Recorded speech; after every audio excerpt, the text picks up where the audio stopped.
نہ وہ بولتا ہے نہ وہ بات کر سکتا ہے. وہ کہتے ہیں لیٹ جاؤ, سو گئے. تو ہم تو اللہ کے بندے ہیں. ہمیں حکم ہوا سحری کا وقت ختم, ہم نے ہاتھ اٹھا لیے. ہمیں حکم ہوا افطاری کا وقت شروع, ہم نے دسترخوان سے چیزیں اٹھا کے کھانا شروع کر دی. تو کس کا حکم چل رہا ہے؟ نماز پڑھتے ہیں, سویا ہوا ہوں, تھوڑی دیر ٹھہر کے پڑھ لیتا ہوں, اپنا تک عمل آ گیا. زکوٰۃ ہے, میں رمضان کے آخر میں دے دوں گا, اپنا دخل آ گیا بیچ میں.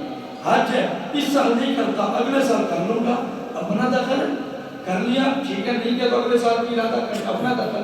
روزے کے متعلق فرمایا کہ روزہ فَإِنَّهُ لِي خالصتاً بندہ کس کے لیے رکھتا ہے؟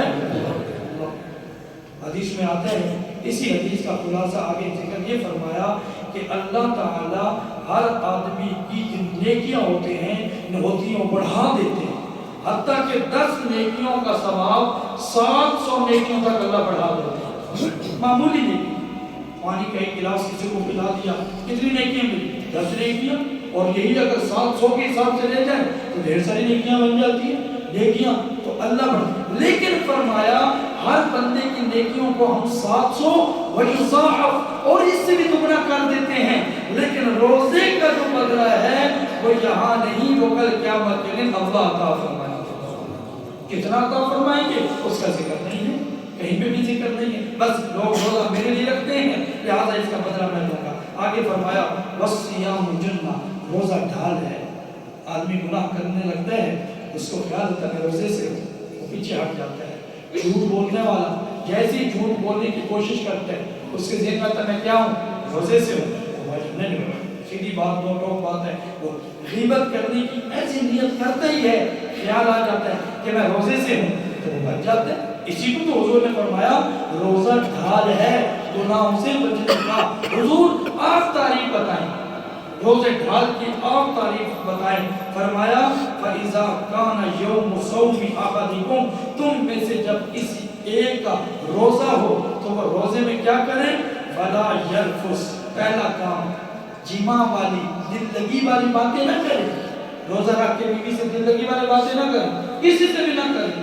زنا والی باتیں نہ کریں, ایسا کوئی بات جو ہے وہ جو دل لگی ہو وہ نہ کریں. فرمایا بلا یسخر, اور شور شرابہ بھی نہ کرے, چیخ و پکار بھی نہ کرے روزہ رکھ کے. میرا روزہ, ہائے گرمی, ہائے یہ, ہائے میں تو مر رہا, نہ یہ کام نہ کرو. فَإِنْ صَابَهُ أَحَدٌ, اگر کوئی تجھے گالی دے, یہ سنے جملہ میرا کوئی آقا ہے, میرا بڑا ہے, وہ مجھے گالی دیتا ہے, میں روزے میں ہوں, تو مجھے کیا ہوگا؟ میں حضور فرما رہے ہیں فَإِنْ صَابَهُ أَحَدٌ, اگر کوئی تمہیں گالی دے, او قاتلہ, یا روزے میں تیرے ساتھ لڑائی جھگڑا کرے, کسی بھی صورت لڑائی جھگڑا کرتا ہے, فَلْيَقُلْ, تو بس کہہ دے اِنِّي صَائِمٌ, بھائی میں روزے میں ہوں. روزے میں ہوں. تو روزے دار آدمی کو اپنا روزہ بچا کے لے کے جانا ہے, وگرنہ کل حدیث آپ نے سماعت کی, بہت سے روزے دار ایسے ہوں گے, بہت سے, سوائے بھوک اور پیاس کی کچھ حاصل نہیں ہو. افطاری تو کر رہے ہیں, ثواب بھی کوئی نہیں ملا, افطاری بھی کی, سارا دن بھوک بھی برداشت کی, سارا دن پیاس بھی برداشت کی, کچھ نہیں ملا. تو یہ نہ ہو کہ ہم گالی گلوچ کریں, ہم جناب روزے میں غیبتیں کریں, اور ہم جناب روزے میں بے حیائی برائی کی باتیں کریں. تو فرمایا کہ یہ کام نہ کرو. آگے حضور علیہ السلام نے قسم اٹھائی, والذی نفس محمد بیدہ, قسم ہے اس ذات کی جس کے قبضے میں محمد کی جان ہے صلی اللہ علیہ وسلم. یعنی اللہ کی قسم اٹھائی, اور ساتھ ایک جملہ فرمایا لَخُلُوفُ فَمِ الصَّائِمِ, اور سنو روزے دار کے منہ کی جو بدبو ہے, اطیب عند اللہ, اللہ کے ہاں وہ بہت پاکیزہ ہے, من ریح المسک, مشک و عنبر کی بھی خوشبو سے. اس واسطے فرمایا کہ روزے دار کے لیے تو جو مچھلیاں ہیں وہ بھی دعائیں مغفرت کر رہی ہیں. ہم روزے میں ہیں, ہمارے لیے سمندر کی مچھلیاں دعائیں مغفرت کر رہی ہیں. آگے حضور علیہ السلام نے پھر وہی بات فرمائی, فرمایا سنو بھائی, للصائم فرحتان, روزے دار کے لیے 2 خوشیاں ہوتی ہیں, ایک خوشی افطار کے وقت اور ایک خوشی اپنے رب سے ملاقات کے وقت. پھر ایک حدیث میں آتا ہے کہ کچھ لوگ, کل قیامت کا دن ہوگا,